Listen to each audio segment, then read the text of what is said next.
Hello everyone, welcome back to my channel. कैसे हैं आप सब? आई होप आप सब लोग ठीक होंगे। आज बात करते हैं इब्राहिम फैमिली के बारे में। इब्राहिम फैमिली के बारे में बात करना बहुत ज़रूरी है। वो ये क्यों, किस लिए ज़रूरी है वो भी बताएंगे।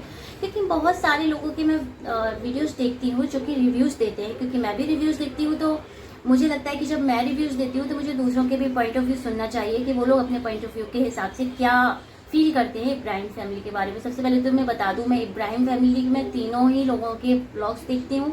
तीनों की मैं सब्सक्राइबर भी हूँ। जब से इन लोगों ने ब्लॉगिंग स्टार्ट की है, चाहे सबा हो, चाहे दीपिका हो, चाहे सबा और दीपिका के जो सबा के भाई हो, इन सब लोगों के ब्लॉग्स मैं देखती हूँ। लेकिन हाँ, बहुत सारे बदलाव भी मुझे कुछ सालों में इन लोगों के अंदर दिखे। जो इनका फैमिली बॉन्डिंग था वो मुझे नहीं देखने को मिलता है। लेकिन मैं एक चीज़ बोलूँगी कि किसी के भी बारे में नेगेटिव बोलने से पहले एक बार हमें खुद अपने अंदर झांक करके देख लेना चाहिए कि हम कितने पॉजिटिव है। आप बहुत सारे रिव्यूज देने वालों को देखना, एकदम एकदम स्वरूप पावन बन के आ जाते हैं और बोल देते हैं जैसे हमसे ज़्यादा समझदार तो पूरी दुनिया में कोई है नहीं। मैं किसी का पर्टिकुलर नाम नहीं लूँगी, लेकिन हाँ, कुछ लोग हैं जिनका रिव्यू मुझे अब बिल्कुल समझ नहीं आता। और कहने को काफ़ी वो लोग रिव्यूज़ दे के फेमस भी हो चुके हैं। इब्राहिम फैमिली के रिव्यूज़ लाते हैं, पॉडकास्ट करते हैं, उनका असकल वो दिखाते नहीं है, अपनी चाय कॉफ़ी बना के ले आते हैं। अब आप समझ रहे होंगे मैं किसके बारे में बात कर रही हूँ। लेकिन ये बहुत गलत चीज़ है। मैं इतना बोलूँगी कि अगर आप किसी के बारे में बोल रहे हो तो आपको कुछ तो किसी के बारे में पॉजिटिव देखने को मिलता होगा। और ये मत सोचिएगा कि मैं सबा के फेवर में आके बोल रही हूँ। मैं सिर्फ एक एज अ ह्यूमन बीइंग बोल रही हूँ, क्योंकि मैं जब भी रिव्यूज़ लेकर आती हूँ मैं किसी के भी बारे में ना उल्टा सीधा नेगेटिव बोलने नहीं आती। मुझे जो बात लगती है पॉइंट ऑफ व्यू में वही रखती हूँ अपना सामने। मेरी जितनी भी वीडियोज़ हैं आप देख लीजिएगा, मैं कभी किसी के बारे में ज़्यादा उजूल फजूल बकवास करने नहीं आती हूँ। मुझे जो सही बात लगती है मैं सिर्फ अपना पॉइंट ऑफ व्यू देती हूँ। कि ये नहीं कि मैं घंटों का एक घंटे का पॉडकास्ट बना के आप लोगों के सामने आके अपना व्यूज़ बढ़ा लूँ, अपना वॉच टाइम बढ़ा लूँ। नहीं, मेरा काम ये है, मुझे जो लग रहा है वही मैं आप लोगों के साथ शेयर करती हूँ। तो मुझे इस वक्त लग रहा है कि बहुत सारे यूट्यूबर्स हैं जो कि सिर्फ और सिर्फ सबा इब्राहिम और दीपिका कक्कड़ इब्राहिम इन सब के पीछे पड़े। कुछ चीज़ों में पीछे पड़ना बिल्कुल सही है, जो कि प्लस पॉइंट्स हैं वो भी मैं बात करूँगी, लेकिन वो मैं दूसरे वीडियो में करूँगी कि कहाँ कहाँ वो लोग जो रिव्यूज़ देते हैं वो सही देते हैं। लेकिन मैं अभी इस वक्त जो वो लोग गलत रिव्यूज़ लेके आ रहे हैं उसके बारे में बात कर रही हूँ। सबसे पहली बात कि हर वक्त मैं देखती हूँ कि सबा को तो बहुत ही ज़्यादा ट्रोल किया जाता है। सबा को ट्रोल किस चीज़ को लेकर किया जाता है कि वो एक अच्छी माँ नहीं है। बहुत सारे लोगों की मैंने वीडियो देखे जिसमें वो ये कह रहे हैं कि सबा जो है हर वक्त अपने बच्चे हैदर का ध्यान ही नहीं देती है। और ये बहुत सारे लोगों को मैंने वीडियोस में देखा है। मैं ये बात नहीं बोल रही हूँ, मैं अभी बताऊंगी कि क्या बात, मतलब इस तरीके की बातें क्यों नहीं करनी चाहिए वो भी मैं बोलूँगी। कुछ कह रहे हैं कि सबा जब हैदर को पकड़ती है तो ध्यान नहीं देती कि उसकी गर्दन ऐसे हो रही वैसे हो रही। देखिए, सबसे पहली बात मैं आप लोगों को एक चीज़ बता दूँ, जो लोग मम्मियाँ हैं, जो लोग खुद माँ बन चुकी हैं, उनको ये चीज़ पता होगी कि हैदर अब 3 से 4 महीने का हो चुका है ना। 3 महीने बाद उन्होंने फेस रिवील किया है। 3 से महीने से ऊपर का ही हो चुका होगा, 4 महीने के समथिंग का वो हो चुका होगा। और मेरी खुद की बेटी है, मेरी बेटी भी 4 साल की है। तो मैं जानती हूँ कि किस एज में आके बच्चे की गर्दन स्टेबल होती है। तो सबसे पहले मैं बता दूं कि जब बच्चा 3 महीने का हो जाता है ना, बच्चा अपनी गर्दन को मूव करना सीख जाता है। मीन्स अगर आप उसको टमी टाइम दोगे वो अपनी गर्दन को अप कर सकेगा। गर्दन को, उसकी गर्दन इधर उधर नहीं भागेगी, गर्दन उसकी स्टेबल करना वो सीख चुका है, जो 3 से 4 महीने का बच्चा होता है। तो हैदर को लेके जो ये लोग बोल रहे हैं ना कि वो बच्चे के गर्दन का ध्यान नहीं दे रही, उसको भी पता होगा सबा को कि मेरा बच्चा अब अपनी गर्दन को स्टेबल करना सीख गया है। मुझे ऐसा लगता है कि सबा अगर अच्छी माँ नहीं होती ना तो वो बच्चे को फीड नहीं करा रही होती, वो बच्चे को फार्मूला मिल्क पे रखती और सोचती कि मैं ये नहीं कह रही कि फार्मूला मिल्क पे रखने वाली मम्मियाँ अच्छी नहीं होती हैं। जो मैंने बहुत सारी मम्मियाँ ऐसी होती हैं जो अपने बच्चे को फीडिंग कराना चाहती हैं लेकिन वो नहीं करा पाती हैं, क्योंकि वो फार्मूला मिल्क उन्हें देना पड़ता है फीडिंग के लिए। बच्चे के पेट भरने के हिसाब से उनको मिल्क नहीं सप्लीमेंट हो पाता है, मिल्क प्रोवाइड नहीं होता बॉडी में, तो फिर उनको सप्लीमेंट के तौर पे फार्मूला मिल्क देना पड़ता है। हर मम्मियों की लाइफ स्टाइल अलग होती है, नहीं कुछ लोगों के शरीर में ग्रोथ हो पाती है उतनी अच्छे से। लेकिन फिर भी मैं ये बता रही हूँ कि अगर सबा बिल्कुल सही में बेकार मदर होती तो वो ये नहीं सोचती कि मुझे बच्चे को फीड कराना है। वो सोचती कि अच्छा है, मैं फार्मूला मिल्क पे रखूंगी, हर कोई भी मेरे बच्चे को गोदी लेके घुमा सकेगा, मेरा तो काम ही बंद हो जाएगा, कोई भी रात में उठ के मेरे बच्चे को फीड करा देगा, मैं क्यों ऐसा काम करूँ। बहुत सारी जो मदर फीड कराती है ना वो समझ सकेंगे कि रात रात में उठ के आपको बच्चे को फीड कराना पड़ता है, और फीड कराने के लिए बच्चा आपके पास ही रहेगा, किसी और के पास नहीं जाएगा। बच्चे को तो आपकी ज़रूरत पड़ेगी ही पड़ेगी। तो और ऐसा नहीं है कि फॉर्मूला मिल्क पिलाने वाली माँ अच्छी नहीं होती, मेरा कहने का ये मतलब नहीं है। लेकिन मेरा कहने का मतलब सबा के लिए है, जो ये सबा को ब्लेम किया जा रहा है कि वो एक अच्छी माँ नहीं। अगर सच में वो बहुत ही बेकार माँ होती ना, तो वो इस तरीके का काम जरूर करती है कि वो सोचती, पल्ला झाड़ती कि हमें यार अगर मेरे बच्चा मेरा फीड करेगा तो जाहिर सी बात है वो पूरे दिन मुझे उसको 2-2 घंटे 2.5 घंटे में फीड कराना पड़ेगा। 3-3 घंटे के अंदर बच्चे को फीड कराना पड़ता है, छोटे बच्चे को। जब तक वो 6 महीने का नहीं हो जाता, बच्चा फूड पे नहीं आता है, खाने पीने की चीज़ों पर नहीं आता, तब तक तो हर 2.5 से 3 घंटे में हमें बच्चे को फीड कराना ही पड़ता है। तो बहुत सारी चीज़ें ऐसी होती हैं कि माँ, कुछ लोगों को लगता है कि ठीक है आप फॉर्मूला मिल्क पे रख दो तो बच्चा को कोई भी फीड करा देगा, कि बच्चे को कोई भी बॉटल लगा देगा मुंह में, बच्चा पी लेगा दूध। लेकिन हर वक्त सवा को जिस तरीके से वो लोग ट्रोलिंग कर रहे हैं, ये बहुत गलत चीज़ है। हैदर को लेके खासकर ऐसे मत ट्रोल करो, कोई भी माँ केयरलेस नहीं हो सकती, ठीक है। बहुत सारे लोग हैं जो कहते हैं ये तो बहुत केयरलेस माँ है सबा के लिए, ऐसा ऐसा सुनने को मिल रहा है। तो मुझे ऐसा लगता है कि सबा को पता है कि अब उसका बच्चा 3 से 4 महीने का हो गया, और आप खुद देखिएगा जब सबा कंधे पर लेती है अपने बच्चे को, या सनी भाई कंधे पर लेते हैं, तो कंधे पे बच्चा खुद अपनी गर्दन को ऐसे ऐसे घुमाता है, इधर उधर देखता है, क्योंकि अब वो सराउंडिंग चीज़ों को समझना सीख चुका है, उसका ऑब्जर्वेशन चल रहा है। बच्चा अपने रूम्स को पहचानने की कोशिश करता है कि वो कहाँ पे आया है, किधर आया है, अपने घर वालों को पहचानने लगता है बच्चा इस एज में। मतलब इस मंथ में आके अगर बच्चा 3 से 4 महीने का हो जाता है, वो अपनी मम्मी पापा को पहचानने लगता है, अपने सराउंडिंग जो लोग होते हैं उनको समझने लगता है, गोदी पहचानने लगता है बच्चा अपने पेरेंट्स की, सबकी। तो ये चीज़ का ट्रोल मत करिए। जो भी लोग इस तरीके की ट्रोलिंग कर रहे हैं कि वो एक अच्छी माँ नहीं है सबा इब्राहिम, तो भाई इस तरीके की ट्रोलिंग मत करो, ये बहुत गलत चीज़ है। एक माँ मैं भी हूँ, मुझे भी पता है, मेरी भी छोटी बच्ची है, पहली बार कोई भी इंसान पहली बार माँ बनता है, तो आप माँ बनने के उसको लेके बिल्कुल भी नेगेटिव मत बोलिए। कभी जब आप भी माँ बनेंगे तो आपको एहसास होगा कि माँ बनना इतना आसान नहीं है। बहुत सारी चीज़ें, कोई 10-10 बच्चों का की माँ बन के नहीं पैदा होता है, वो पहले से पैदाइशी माँ नहीं होता। जब आप एक बच्चा जन्म लेता है ना, तभी एक माँ जन्म लेती है। तो माँ के लिए भी हर चीज़ नई होती है। पहले बच्चा अगर आपका है तो जाहिर सी बात है आपके लिए हर चीज़ नई होगी। आज मैं खुद एक बच्चे की माँ हूँ, आगे मेरे कल को दूसरा बेबी होगा, तो मुझे पता है कि मैं एक्सपीरियंस्ड हूँ, मुझे पता है मेरे बच्चा कब क्या मुझको चाहिए होगा। लेकिन जब मैं पहली बार माँ बनी, मेरी पहली बार मेरी बेटी, मुझकी कैसी मालिश करनी है, क्या करना है, ये सब कुछ तो मैंने खुद से सीखा ना, किसी ने आके मुझको सिखा तो नहीं दिया। तो मैं केयरलेस माँ हो जाऊँगी क्या? ऐसा ये चीज़ें मत बोला करिए। जो भी लोग इस तरीके की नेगेटिव आके पॉडकास्ट करते हैं, मैं सच में ये जेन्युइन उनसे रिक्वेस्ट कर रही हूँ कि एक बार ये चीज़ बोलने से पहले सोचो, केयरलेस माँ, केयरलेस माँ। पता नहीं मैं कितनी बार सुन चुकी हूँ सबा के लिए, केयरलेस माँ, केयरलेस माँ। मैं कोई सॉफ्ट कॉर्नर वाली बात नहीं कर रही हूँ, एक करेक्ट बात कर रही हूँ। किसी भी माँ को आप इस तरीके से मत बोलो कि केयरलेस माँ है और फूल के गेंद हो गई है, इस तरीके की डायलॉग बाजी चलती है भाई।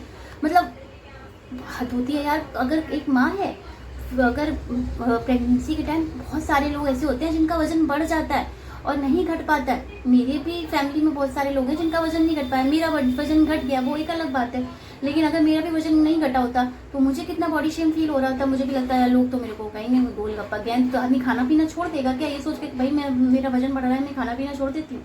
एक हर चीज़ को ट्रोलिंग का एक कुछ तो यार मतलब तरीका सीखो। बस लोगों को एंटरटेन करने के लिए, लोगों को इंटरेस्ट देने के लिए, उल्टा सीधा बकवास करने के लिए अजीब अगरीब नामों से बुलाना, डब्बा सब्बा पप्पा ऐसे नाम बुलाते हो आप लोग, सीरियसली। दूसरी चीज़, कुछ लोग इनके फैमिली में है जो इनके लिए नेगेटिव बोलते हैं, आके रिश्तेदारी में है, तो हो सकता है भाई उनके पास प्रूफ्स होते होंगे, ठीक है। मैं ये नहीं कह रही कि कुछ रिव्यूज़ देने आते हैं उनके पास प्रूफ्स रहते हैं तो वो आके उनको बोलते हैं, जज करते हैं कि भाई ये ऐसी हैं, ये लोग फेक कंटेंट दिखाते हैं, ये इब्राहिम फैमिली सबके सामने फैमिली ड्रामा करती है, लेकिन रियलिटी में कुछ और है। तो देखो भाई, इब्राहिम फैमिली क्या, आप सराउंडिंग किसी भी ब्लॉगर को देख लो, कोई भी ब्लॉगर अगर ब्लॉगिंग कर रहा है, जो फेमस ब्लॉगर्स हैं, सभी कंटेंट क्रिएटर हैं, सब कंटेंट के भूखे हैं, कोई भी ऐसा नहीं है। सॉरी फ्रेंड्स, मेरी लाइट चली गई है और थोड़ा सा वीडियो क्वालिटी डाउन हो गई होगी, आई एम सॉरी।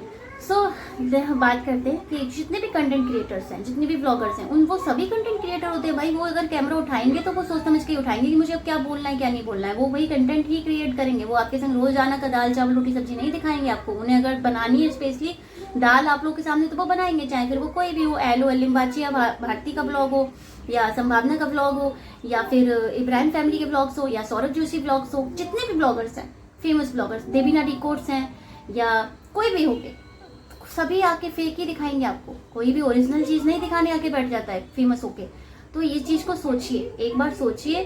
किसी के भी बारे में ये कहने से कि ये लोग फेक है, फेक है, फेक है, भाई दुनिया फेक है, कोई ऐसा इंसान आज के टाइम में है ही नहीं जो फेक नहीं है। तो आप प्रूफ दिखा रहे हो, अच्छी बात है, आप प्रूफ हमारे सामने ला रहे हो, आप हमारे सामने इन लोगों को एक्सपोज करते हो, वो भी ठीक है। लेकिन सिर्फ एक ही व्लॉगर के पीछे हाथ धो के पड़ के अपने चैनल को ग्रो कर लेना, ये बहुत गलत चीज है। रिव्यू दे रहे हो तो सबके बारे में रिव्यूज लेके आओ, सिर्फ बैठे रहो इंतजार में कि हाँ जल्दी से ये लोग ब्लॉग डाले इब्राहिम फैमिली वाले और मेरे को नोट छापने वाली मशीन मिल जाए, तो ये गलत चीज है। और इतने दिनों से सबा के ब्लॉग्स अपलोड होते हैं, आप देखिएगा मैंने कितने सबा को लेके ब्लॉग्स बनाए, मैं भी बनाती हूँ, ऐसा नहीं कि मैं कभी हमेशा पॉजिटिव बोलती हूँ, ऐसा नहीं है। लेकिन मुझे जब लगता है कि सबा ने कुछ गलत किया, नेगेटिव बनाया, कुछ नेगेटिव चीज हमारे सामने आई, तो मैं बोलती हूँ। जैसे कि हाँ वो उसकी जो खाना खाने का जो तरीका है वो बहुत गलत है, क्योंकि अगर वो बच्चे को फीड कराती है तो उसे थोड़ा सा डाइट पे इतना ध्यान देना चाहिए, उछल फुछल चीजें नहीं खानी चाहिए, क्योंकि बच्चा फीडिंग करता है, बच्चे को कॉलिक प्रॉब्लम हो सकती है। ये सारी प्रॉब्लम हो भी रही है हैदर को, कुछ कुछ बीच बीच में वो बोलती भी रहती है सबा। अब आप दुनिया भर का बाहर का चाट वगैरह खाओगे तो दिक्कत तो होगी बच्चे को, लेकिन ठीक है अभी सबा को इतनी नॉलेज नहीं है, मम्मी है, न्यू मम्मी है और नहीं चीज़ें पता होती है। मैं कभी कभार मैंने कमेंट किया भी है, बहुत बार मैंने बोला भी है कि सबा थोड़ा सा ध्यान दीजिए, अजवाइन का पानी वगैरह पीजिए, तो वो ध्यान तो वो देती है कभी कभी। लेकिन हर वक्त मुझे ऐसा लगता है कि कुछ लोग तो बिल्कुल हाथ धो के पीछे ही पड़े हैं इब्राहिम फैमिली के। हालांकि कुछ चीज़ें इब्राहिम फैमिली की मुझे भी ठीक नहीं लगती हैं, जो कि मैं बात करूंगी नेक्स्ट टाइम आऊँगी तब नेक्स्ट रिव्यू में बात करूंगी। मुझे इब्राहिम फैमिली की क्या, मुझे मेनली दीपिका कक्कड़ इब्राहिम के बारे में बात करनी है। मुझे दीपिका की कोई एक आध चीज़ नहीं समझ में आई है, लेकिन मुझे लगता है सबा के तो बहुत ज़्यादा सबके सब हाथ धो के पीछे पड़े रहते हैं, जो कि बहुत गलत है। चैन से जियो, चैन से जीने दो। रिव्यू अगर लेकर के आयो तो रिव्यू भी सही से लेकर के आओ। हर वक्त मिमिक्री कर रहे हो वो अच्छी बात है, मिमिक्री थोड़ा देखने में इंटरेस्ट भी आता है, सुनने में अच्छा लगता है। लेकिन जब ये लोग इस तरीके से बोलते हैं ना कि हैदर तो भाई कैसी माँ मिल गई है, कैसा बच्चा है बेचारा, कैसी किस्मत लेके पैदा हुआ, कैसी माँ मिल गई, ऐसे ऐसे डायलॉगबाजी सुनने को मिलती है भाई। मतलब ये बहुत गलत चीज़ है। हैदर को ऐसा नहीं कि बहुत प्यारी माँ मिली है, सबा मिली है तो लकी ही होगा, तो उसी चीज़ हैदर बड़ा प्यारा लगता है भाई, बहुत क्यूट बच्चा है। मुझे जब वो प्यारी सी हरकतें करता है कभी कभी, इसकी सबा क्या बेबी सच में बहुत प्यारा है। मतलब जब भी कभी वीडियो कैप्चर करती है ना सबा, तो बड़ा क्यूट लगता है, बहुत ही प्यारा स्वीट सा क्यूट सा लगता है। और वैसे भी अब उसकी हरकतें जो देखने को मिलने बड़ी प्यारी लगती है। जैसे उससे बात करो स्माइल करेगा, तुरंत से पैर अपने मूव करता है। उसका जो अभी माइलस्टोन्स चल रहे हैं एज अ 3-4 मंथ बेबी, बहुत अच्छे चल रहे हैं। तो भगवान से यही प्रार्थना करती हूँ कि उसके जितने भी माइलस्टोन हैं वो अच्छे से अचीव करे, क्योंकि जो 1 साल की उम्र तक के जो बच्चे होते हैं उनके माइलस्टोन बहुत स्ट्रांगली हमें देखने चाहिए, मेजर करने चाहिए कि बच्चा अपनी उम्र के हिसाब से सही ग्रोथ कर रहा है कि नहीं कर रहा है, उसका ब्रेन डेवलपमेंट सही हो रहा है कि नहीं, उस हिसाब से बच्चा बिल्कुल सही ग्रो कर रहा है। क्योंकि हैदर सबको पहचानने लगा है, स्माइल करने लगा है, 3 से 4 महीने में बच्चा ये सब करने लगता है। तो ये सब देख के ना बड़ा खुशी हो रही है। उसका जो बॉडी मूवमेंट है ना वो मालूम पड़ता है। जैसे ही आप हैदर से बात करो, वो सबा बात करती है तो वो एकदम से एक्साइटेड होता है कि हाँ, मतलब लगता है उसको देख के कि वो कुछ कहना चाह रहा है। तो ये सब देख के बड़ा प्यारा लगता है। और मैं तो यही कहूँगी कि हर माँ धीरे धीरे सीखती है, किसी भी माँ को ऐसे ट्रोल नहीं करना चाहिए, फिर चाहे वो सबा इब्राहिम हो चाहे कोई भी हो। और हर वक्त इब्राहिम फैमिली के पीछे पड़ने वाले जो रिव्यूअर्स हैं उनसे मेरी यही रिक्वेस्ट है कि इतना नेगेटिव मत बोलो यार। कोई भी इंसान इतना नेगेटिव कैसे हो सकता है भाई, मत करो इतना नेगेटिव बोलने का भी एक लिमिट होती है ना। हर वक्त नेगेटिव बोलना क्या सही है, कभी कभी पॉजिटिव भी आपको कुछ तो दिखता होगा उन लोगों में। और अगर हम थोड़ा सा ब्लॉग देख के खुश हो भी रहे हैं तो उसमें वो भी तो आप शेयर कर सकते हो कि मुझे ब्लॉग में ये चीज़ अच्छी लगी, मुझे ब्लॉग में वो चीज़ अच्छी लगी। लेकिन सिर्फ आपको ब्लॉग में खराब ही लगता है क्या?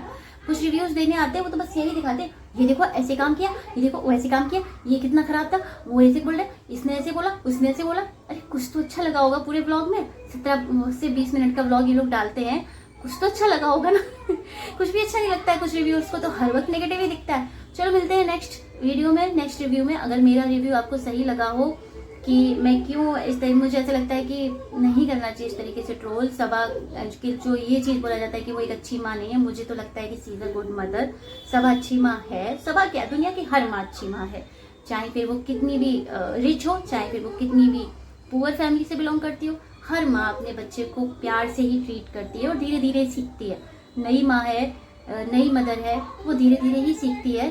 किसी को भी माँ के रूप में ट्रोल करना बहुत गलत चीज़ है। जो माँ बन चुकी होंगी ना उनको पता होगा। बैचलर लड़कियां तो फिर भी अभी ना समझ होती हैं, उनको नहीं पता होता है। लेकिन जो माँ बन चुकी हैं अगर वो भी ट्रोल करती हैं तो फिर ये गलत चीज़ है। आप एक बार अपने आप को अपनी उस जगह पर रखकर देखना कि क्या एक माँ होना इतना आसान है। मुझे नहीं, मुझे लगता है कि बहुत सारी चीज़ें हमें माननी पड़ती हैं अंदर, और कभी कभी माँ को भी गुस्सा आता है यार, माँ भी इंसान होती है। मिलते हैं नेक्स्ट रिव्यू में, bye bye. Till then bye bye. Channel subscribe कर लेना अगर चैनल पर नए हैं तो। मेरी कोशिश यही रहती है कि भाई मैं सही करेक्ट रिव्यू लेकर आऊँ, किसी के भी बारे में ज़्यादा नेगेटिव बोलने की आदत नहीं है, पॉजिटिव भी। ऐसा नहीं कि मैं हमेशा पॉजिटिव ही बोलती हूँ, ऐसा नहीं कि मैं हमेशा नेगेटिव ही बोलती हूँ। जो मुझे सही लगता है, जो मुझे पॉइंट ऑफ व्यू देना सही लगता है, मैं सिर्फ आप सबके साथ वही शेयर करती हूँ। किसी एक पर्टिकुलर ब्लॉगर के पीछे हाथ धो के नहीं पड़ती हूँ। जो मुझे लगता है वही मैं आप सबके साथ शेयर करती हूँ। एक बार मेरा चैनल देख लेना, आपको पर्टिकुलर किसी एक व्यक्ति के बारे में मेरा चैनल ब्लॉग नहीं मिलेगा। मतलब मेरे रिव्यूज आपको सिर्फ और सिर्फ करेक्ट ही कोशिश रहती है कि मैं करेक्ट ही रिव्यूज लेकर आऊँ। फिर भी अगर आपको लगता है कि मुझसे कोई गलती हुई हो रिव्यू देने में तो मुझे क्षमा करिएगा। कमेंट करके बताइएगा मेरा रिव्यू कैसा लगा। बहुत अच्छा लगेगा अगर आप मुझे कमेंट करके बताएंगे कि मेरे रिव्यूज आपको कैसे लगते हैं। मिलते हैं नेक्स्ट रिव्यू में, तब तक के लिए tata bye bye, see you. Channel जरूर सब्सक्राइब कर लेना, बहुत कम सब्सक्राइबर है फ्रेंड्स, जल्दी से 1K सब्सक्राइबर करा दीजिए, मेरा चैनल भी मोनेटाइज करा दीजिए। Bye bye.